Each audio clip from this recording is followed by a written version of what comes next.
É o que nós pedimos, sem merecimento algum, mas sim conscientes de que fomos escolhidos, amados e justificados desde, Senhor Deus, a fundação do século, pelo sacrifício do Teu Filho na cruz do Calvário. E é no nome dele que te suplicamos. Amém. Amém. A igreja pode se assentar. Nós estamos retornando às nossas atividades hoje, não como gostaríamos, na verdade. Aqui eu estou sem máscara, exatamente por ter um pouco mais de 1,5 metro do primeiro irmão, no caso aqui, o diácono Hélio. Então, por isso que eu estou sem máscara aqui. Mas a gente gostaria de fazer, na verdade, um retorno que marcasse a história de Saquarema. Eu tinha até falado para a nossa irmã Jaqueline, né, se a prefeitura liberasse, meu desejo era colocar aqui um palanque, fazer um culto ao ar livre, toda a igreja presente, mas não foi possível. Tivemos restrições por parte da prefeitura, por parte dos decretos municipais, e aprove ao Senhor reiniciarmos no dia de hoje.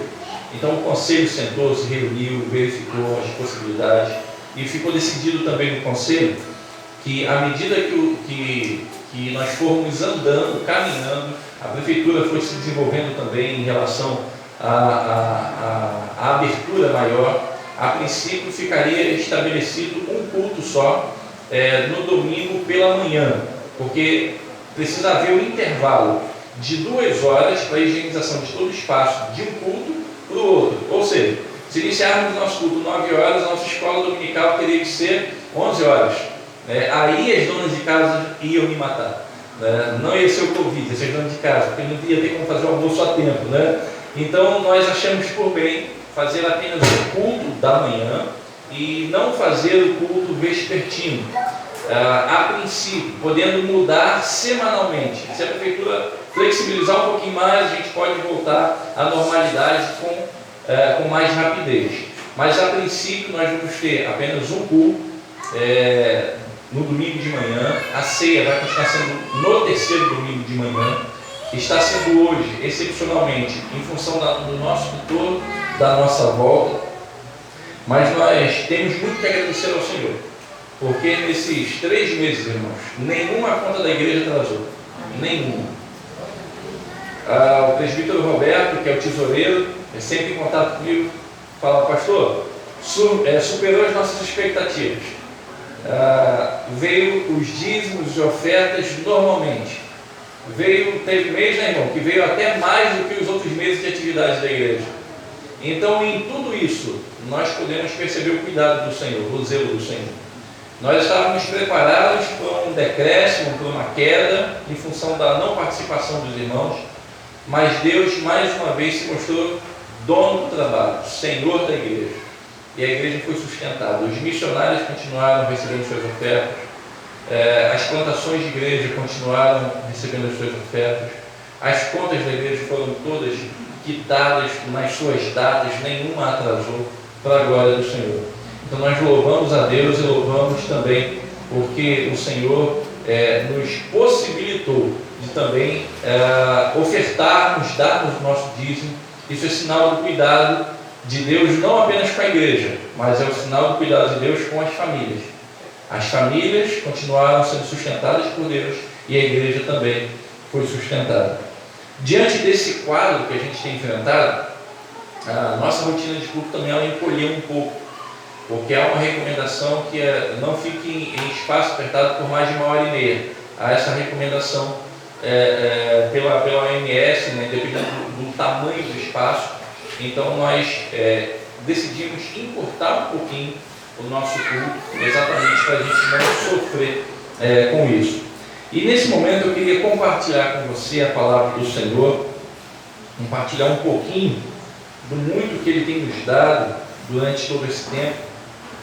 E eu queria convidar você a abrir sua Bíblia, mais uma vez em Romanos, no capítulo 11, do versículo 32 ao versículo 33. Romanos 11, do versículo 32 ao versículo 36. 11, 32 ao 36. Antes de lermos o texto, nós vamos orar mais uma vez. Pai bendito, nós rogamos ao Senhor nessa hora a tua misericórdia mais uma vez, a fim de que a tua palavra, ao ser lida, ela venha preenchendo todos os espaços do nosso coração e da nossa vida. Ó Deus, que o teu Espírito Santo flua em nós como rios, trazendo vida, trazendo nutrientes, trazendo, Deus, tudo aquilo que necessitamos para enfrentarmos mais uma semana. Nós te louvamos por tudo, em nome de Jesus. Amém. Romanos 11, do 32 ao 36. Eu vou ler e eu peço que você acompanhe. Porque Deus a todos encerrou na desobediência, a fim de usar de misericórdia para com todos. Ó profundidade da riqueza, tanto da sabedoria como do conhecimento de Deus. Quão insondáveis são os seus juízos e quão inescrutáveis os seus caminhos. Quem, pois, conheceu a mente do Senhor? Ou quem foi o seu conselheiro? Ou quem primeiro deu a ele para que ele venha a ser restituído? Porque dele, e por meio dele, e para ele, são todas as coisas. A ele, pois, a glória eternamente. Amém. Irmãos, é inegável o estado de tensão que vive grande parte da população mundial. E quando a gente olha para o nosso estado, para o nosso município, para o nosso país, nós vamos perceber que muitos de nós, nossas famílias, nós fomos assolados por essa crise. Muitos de nós perdemos amigos, parentes, por causa dessa pandemia do coronavírus. De certa forma, é um tempo onde poderíamos chamar de tempo sombrio, de pandemia, de isolamento social, de caos na política. E se a gente parar para analisar tantos outros males que parecem brotar, é um tempo onde, para todos nós, é a primeira vez que vivemos a ideia do isolamento social. É um tempo que esse isolamento social tem deixado sérias marcas, sérias cicatrizes no coração da sociedade. Cicatrizes como, por exemplo, a depressão daqueles que moram sozinhos. E não é pouco, não são poucos os casos. Nessa última semana eu estive em Macaxá levando ceia para 2 irmãs. Essas 2 irmãs idosas moram sozinhas. As 2 estão sofrendo depressão. Nosso irmão presbítero Edivaldo se tornou público também e está sofrendo depressão, está morando sozinho. O isolamento social, 3 meses sem convívio, sem poder participar das reuniões familiares, tem deixado marcas profundas na mente e no coração do brasileiro. Tempos que somos impedidos, muitas vezes, de dar o último adeus às pessoas a quem amamos.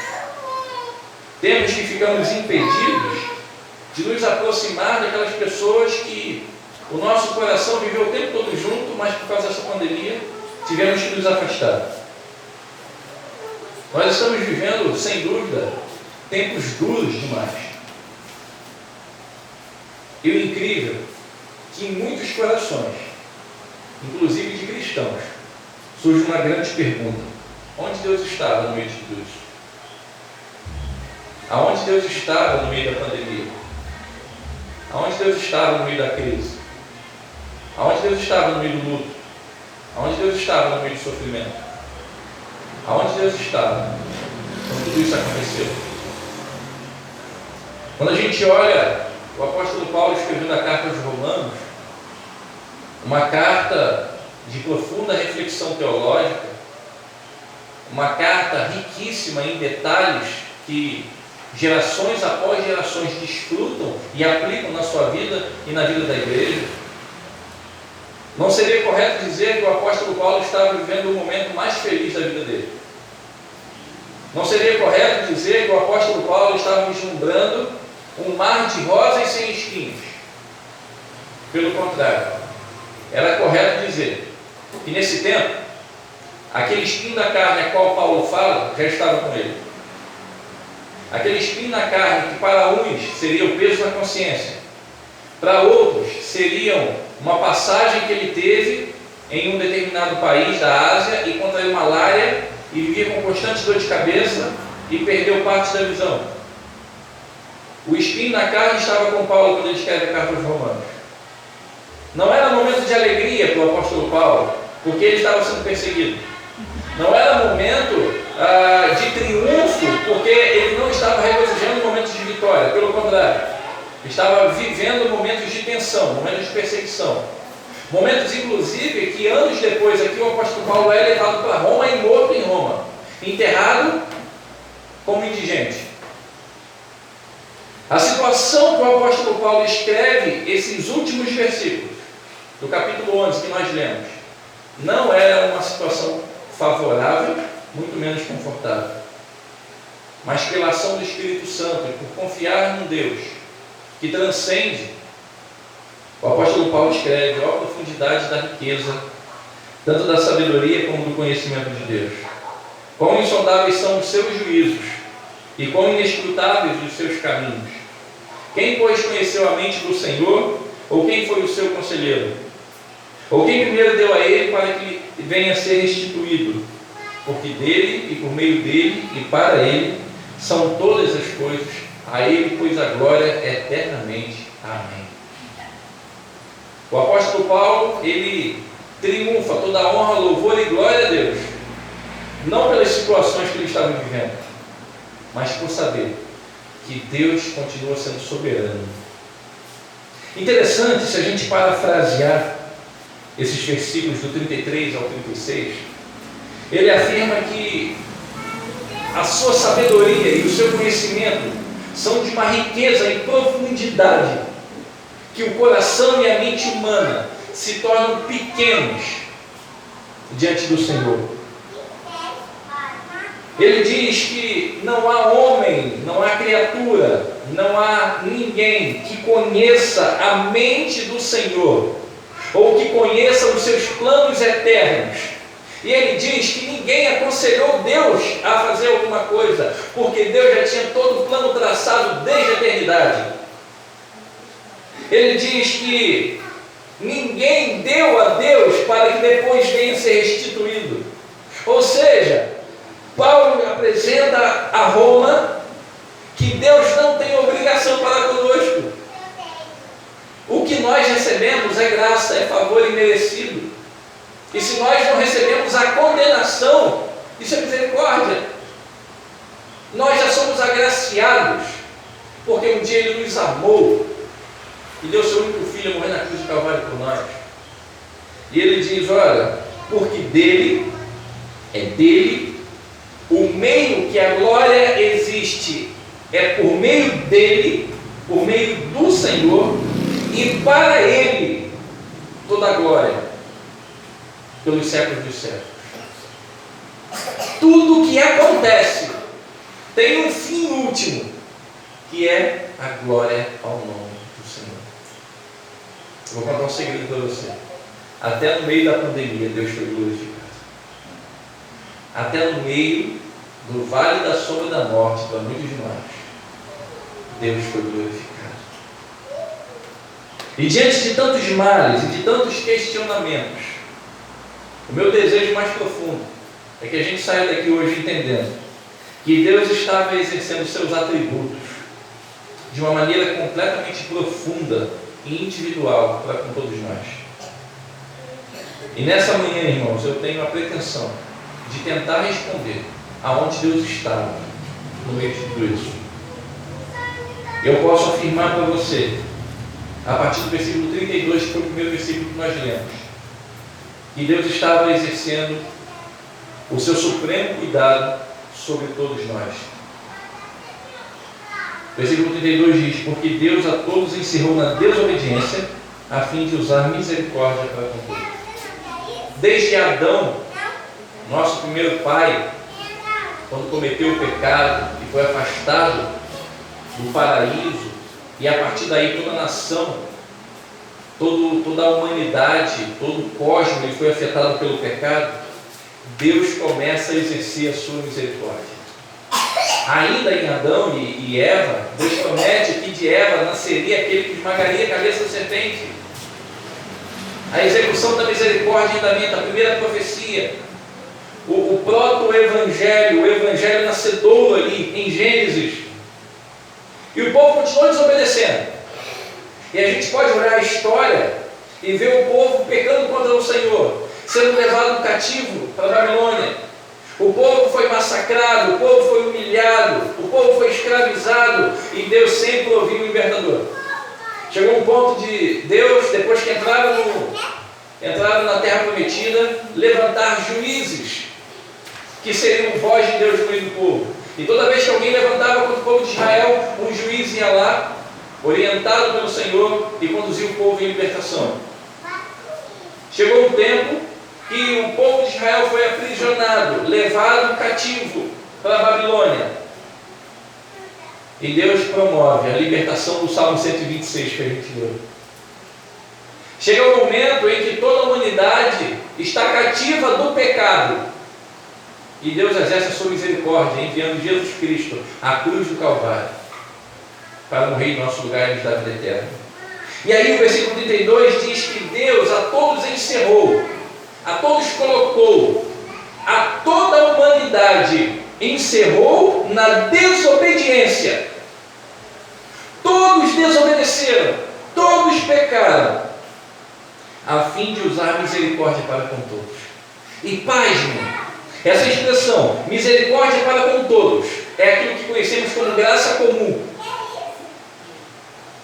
Todos, ímpio e crente, ateu ou não, eles experimentaram a bênção do trabalho no meio da pandemia, a bênção da alimentação no meio da pandemia, a bênção do auxílio proporcionado pelo governo no meio da pandemia. Ou só foi para os cristãos?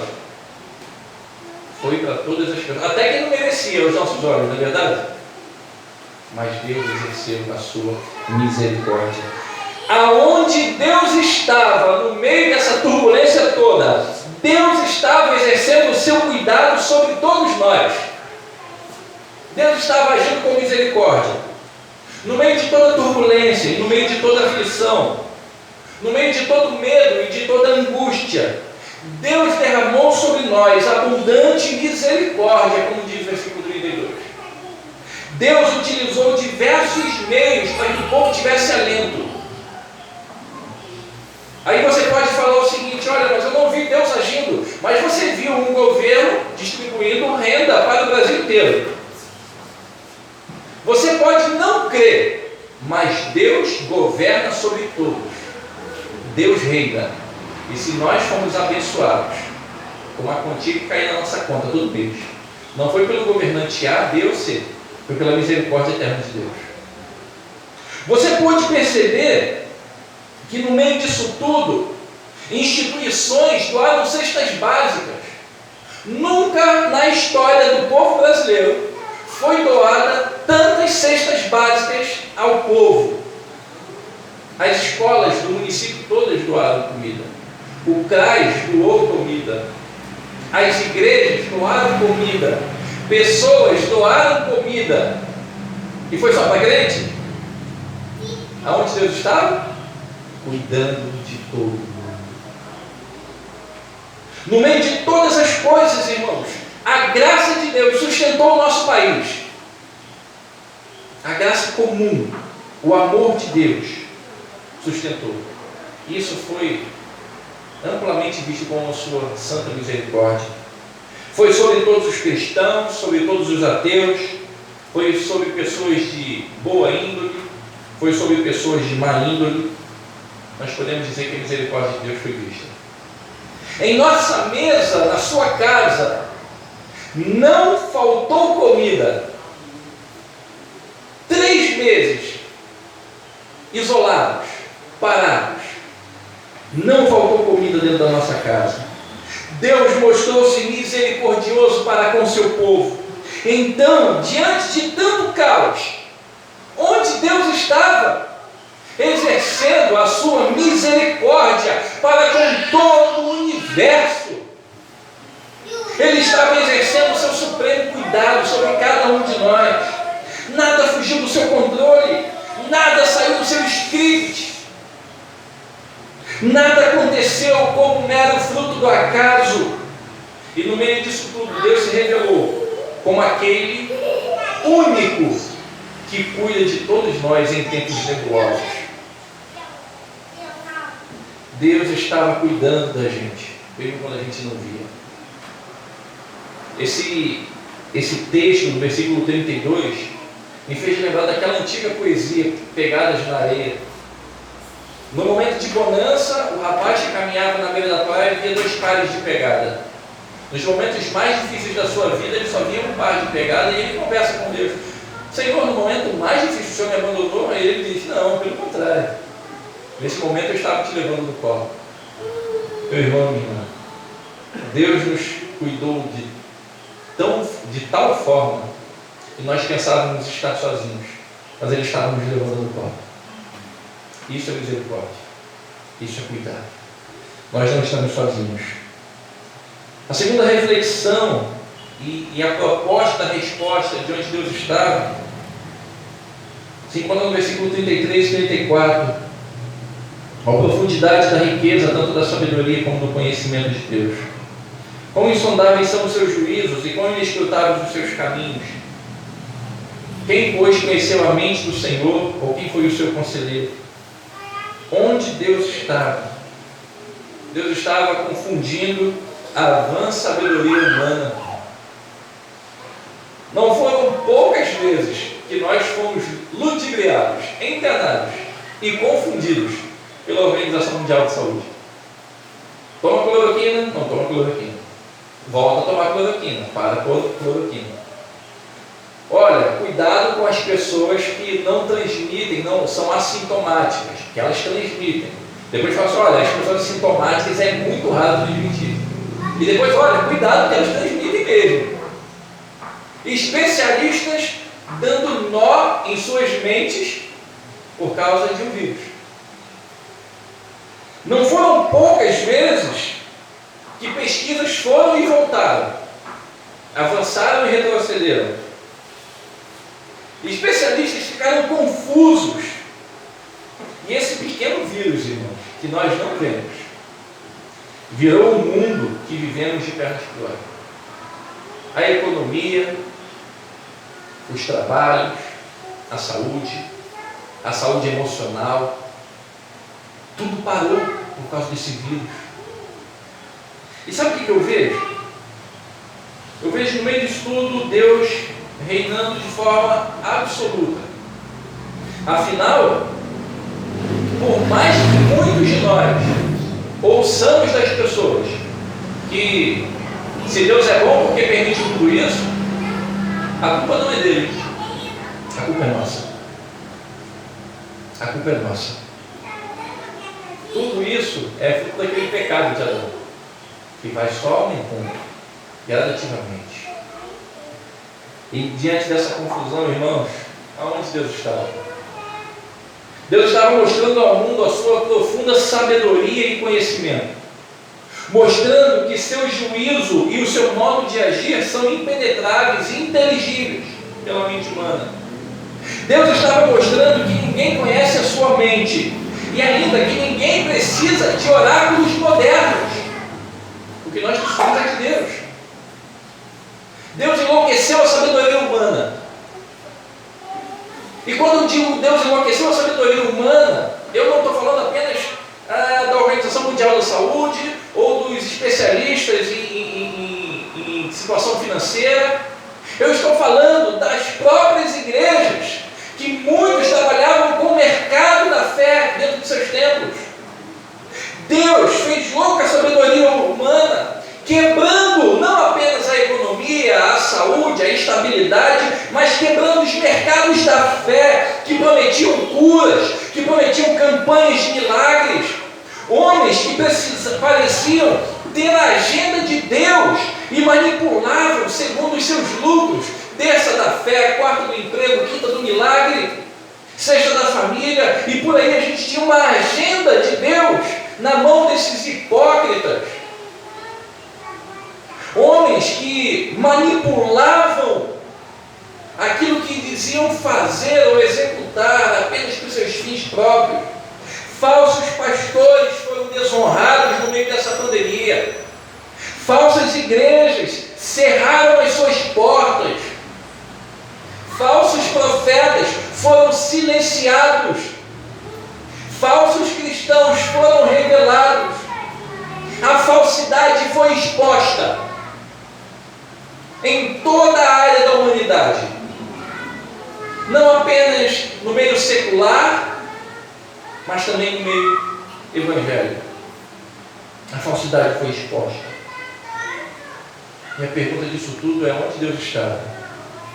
Estava mostrando que Ele é Deus. Ele estava mostrando que todos devem reconhecer a sua própria incapacidade. Irmãos, nós não somos nada. Somos uma folha no meio desse universo tão grande, que hoje existe, amanhã não existe mais. Deus estava nos ensinando a lição da humildade. Achávamos que podíamos muito, e a verdade é completamente oposta. Não podemos nada.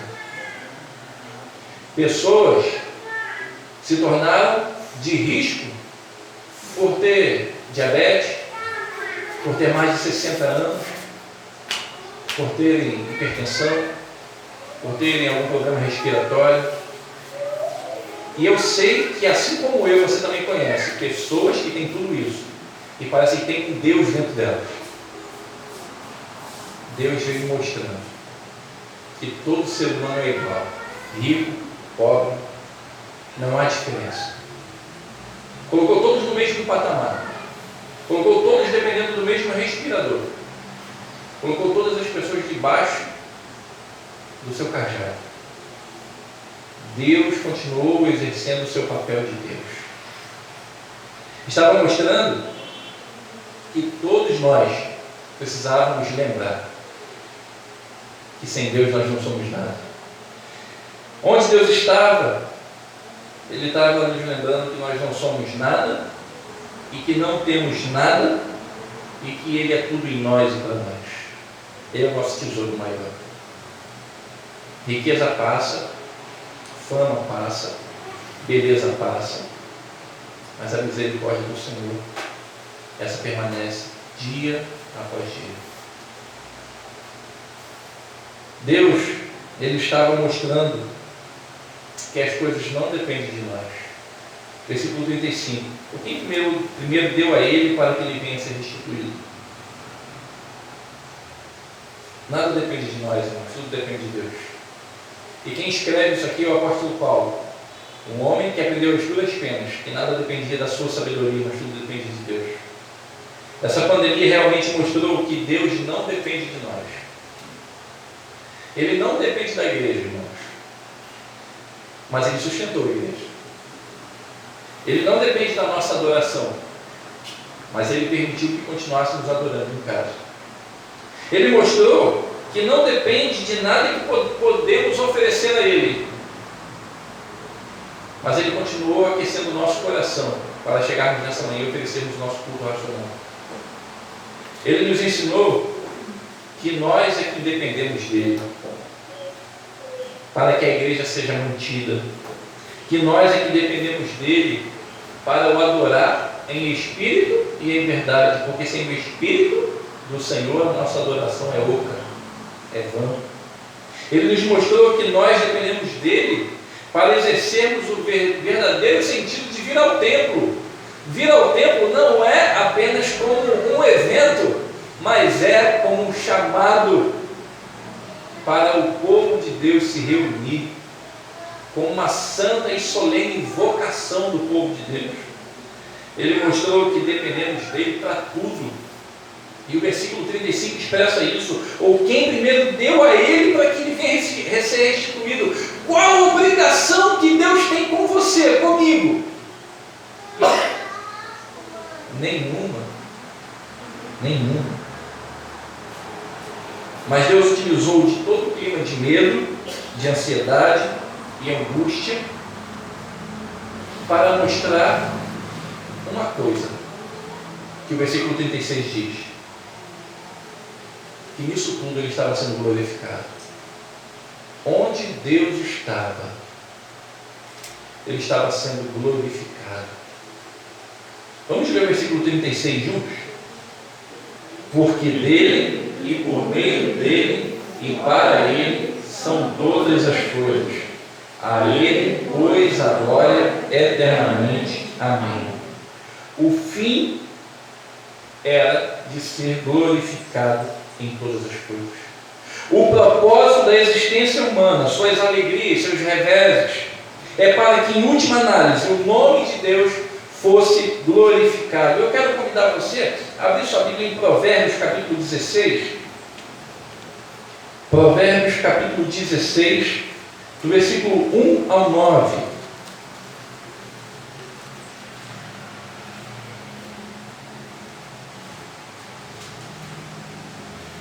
Ele diz assim: o coração do homem pode fazer planos, mas a resposta certa dos lábios vem do Senhor. Todos os caminhos dos homens são puros aos seus olhos, mas o Senhor pesa o espírito. Confia ao Senhor as tuas obras e os teus desígnios serão estabelecidos. O Senhor fez todas as coisas para determinados fins, e até o perverso para o dia da calamidade. Abominável é ao Senhor todo o arrogante de coração. É evidente que não ficará impune. E pela misericórdia e pela verdade se expia a culpa, e pelo temor do Senhor os homens evitam o mal. Sendo o caminho dos homens agradável ao Senhor, este reconcilia com eles os seus caminhos. Melhor o pouco, havendo justiça, do que grandes rendimentos com injustiça. O coração do homem traça o seu caminho, mas o Senhor lhe dirige os passos. Todas as coisas acontecem para a glória do Senhor. Seja a frustração do seu plano, e seja o ímpio criado para o dia da calamidade, tudo concorre para o louvor do Senhor. Nessa pandemia, nós vimos o quão verdadeiramente faz falta a comunhão. Que saudade da igreja! Que saudade de estarmos juntos! Que saudade de repartirmos aquilo que o Senhor nos dá em comum, a sua graça, o seu amor. Que saudade! Nunca a igreja fez tanta falta como nesses 3 meses de pandemia. Nunca a igreja fechada trazia tanta tristeza para nós. Vimos que a unidade da igreja é importante em nossa caminhada. Vimos todos os dias a provisão de Deus sobre nós. Famílias orando e se refugiando no Senhor. Sem dúvida, Deus foi exaltado. Como o versículo 36 afirma: porque dele, por meio dele e para ele são todas as coisas. A ele, pois, a glória eternamente. Deus foi glorificado. Aonde Deus estava no meio disso tudo? Deus estava sendo exaltado, irmãos. Quando nós não víamos solução, nós estávamos buscando a face de Deus. Quando os recursos da medicina começaram a se esgotar, nós estávamos buscando a face de Deus. Quando não tinha mais jeito, nós estávamos buscando a face de Deus. Quando nós olhávamos para a igreja, passávamos aqui à frente e vimos a igreja fechada, empoeirada, nosso coração ardia. E sabe o que é isso? Isso nos impulsionava a buscar a face de Deus mais e mais. Deus estava sendo glorificado no meio dessa pandemia. Portanto, é certo afirmar que no meio dessa pandemia, Deus estava exercendo a sua misericórdia. Deus estava confundindo a vã sabedoria humana. Deus estava mostrando que nada depende de nós. E Deus estava mostrando que em todo tempo Ele é glorificado. Eu concluo, irmãos, portanto, afirmando que até a calamidade, as dores, os medos, eles servem para glorificar e manifestar seus ternos atributos de misericórdia, de eternidade e de soberania e controle sobre nós. Que nosso coração, irmãos, esteja ancorado em Deus, pois somente assim nós estaremos aptos a enfrentar todas as tribulações, as grandes vagas do oceano, as grandes adversidades do mar da vida, se a nossa âncora estiver no Senhor. Que Deus assim nos abençoe e que possamos desfrutar cada dia mais do muito que Deus nos oferece. Amém. Nós vamos estar, irmãos, passando por um momento da celebração da ceia do Senhor, e eu vou pedir que o equipe de louvor já que vai para o sol, né, já se organize aqui na frente. Eu vou estar descendo.